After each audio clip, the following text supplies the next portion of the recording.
суретте көрсетіліп тұр. Яғни қазақ халқы жеті қазынаны ер жігіттің өмірімен байланыстырған, иә. Мінекей ер жігіт, сұлу әйел, құмай тазы, ақыл білім, жүйрік ат, және қан бүркіт, иә, мінекей. Одан кейін не? Мына жақтарында перде қарасаңыздар. Бұл енді біздің Аида апайымыздың қолынан шыққан туынды.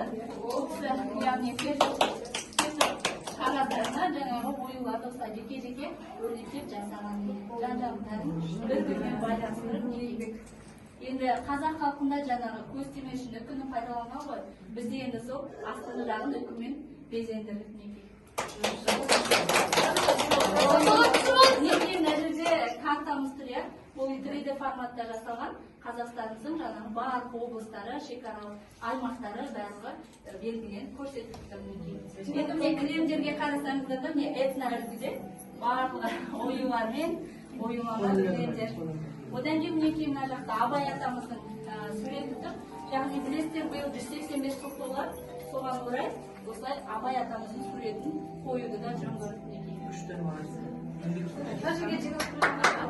Мына жерде міне шаңырақ айта кетейін, қара шаңырағымыз міне керегемізді. Енді киіз үйді қазақ халқының киіз үйді елестете алмаймыз. Киіз үйді толықтай сыйғыза алмасақ та мінекей бір элементтерін қосуды жөн көрдік. Мінекей мына қара шаңырағымыз Анар Серікқызының қолынан шыққан. Фотографиялар сосын жоғары жаққа шығамыз.